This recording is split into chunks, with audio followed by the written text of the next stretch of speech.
na lang, mas malaki kaysa sa tail. So this is the head, the midpiece, and the tail. For the head, it is enclosed by a capsule of minute with acrosome. Acrosome is responsible for the production of their hyaluronic acid, which penetrates the corona radiata of the egg cell during fertilization.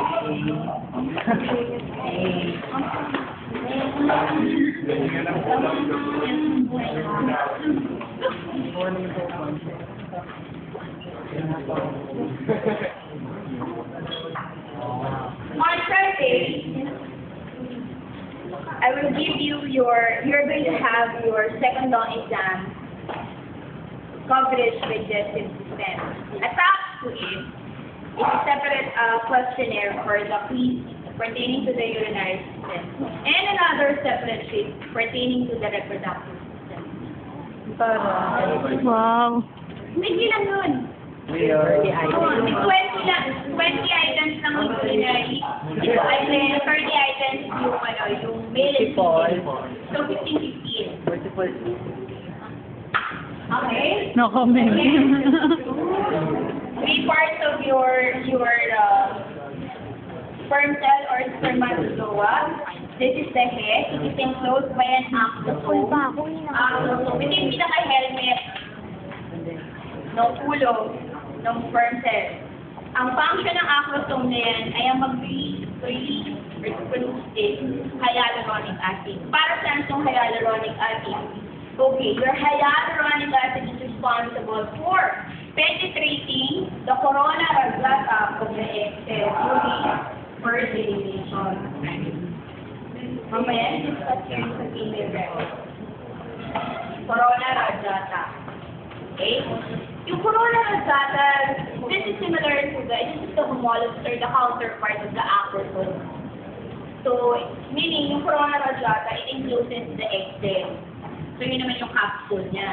Yung hyaluronic acid na nirelease ng acrosome, yun ang magtutunaw sa corona radiata. Otherwise, hindi magtatagpo ang sperm and egg cell during fertilization. Maliwanag ba? Maliwanag ba yun? Okay, for the midpiece, it contains numerous mitochondria which generate several ATP or adenosine triphosphate. This is for locomotion.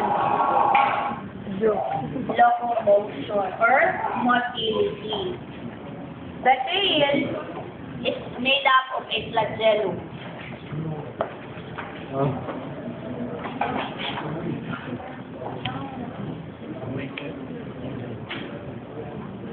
Flagella, plural. Flagellum, singular. Okay? The longer the tail, the better they will sleep. The faster they will sleep, the faster they will get to the egg cell. Okay?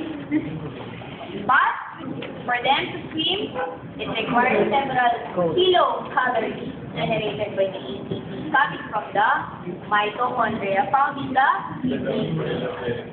Here? Kala ko kailangan ng coffee. Uy. Maliwanag?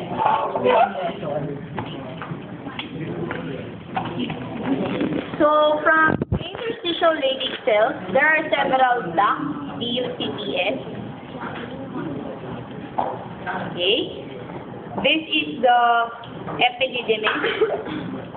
The function of your epididymis, hindi ko na susulat yung spelling, ha? Sure na doon, ha, sa spelling. The function of your epididymis is this is the area or the site for the maturation of the sperm cells. It requires about 4 weeks for the immature sperm cells to become mature. Hindi ibig sabihin na release ng seminiferous tubule ng sperm cell ay capable na sila for fertilization. Mag-aantay pa siya ng 4 na linggo na mapunta sa epididymis para mag-mature. Once they are already mature, so the temporary storage area for the sperm cell, mature sperm cell, is located in the epididymis. It is already ducted into the ejaculatory duct. Ejaculatory duct.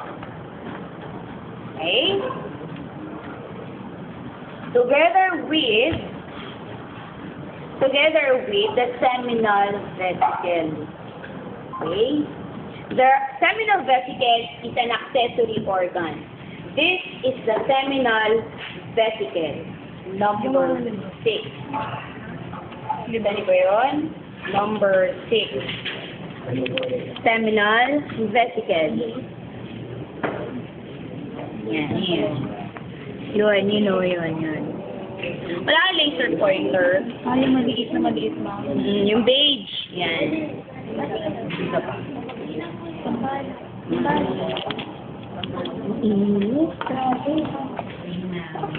Makasunod ulit yung explanatory lang. Connect the seminal vesicle to the epididymis. Isa pa. Wala na sa sabi. Kaya minakano na lang. Ay, ilan ang third ako? Hindi, dalawa. Meron ko na. Again, recall, this is the urinary bladder, your urate, your detrusor muscle, very good. This is the rectum, this is the prostate gland, this is your prostatic urethra, membranous urethra, and your spongy urethra. Again, urinary bladder, prostate gland, yung purple. Okay? Your rectum, prostatic urethra, membranous urethra, hanggang dito yan. Hanggang dito. And then this one, itong area na yan, is the spongy urethra. Okay? And of course, your seminal vesicle. Okay. Aside from the seminal vesicle, kasi pare-pareho lang ng function yung accessory organs, you have your seminal vesicle, the prostate gland, and the Cowper's or the bulbourethral gland. COWPER apostrophe S, or your bulbourethral.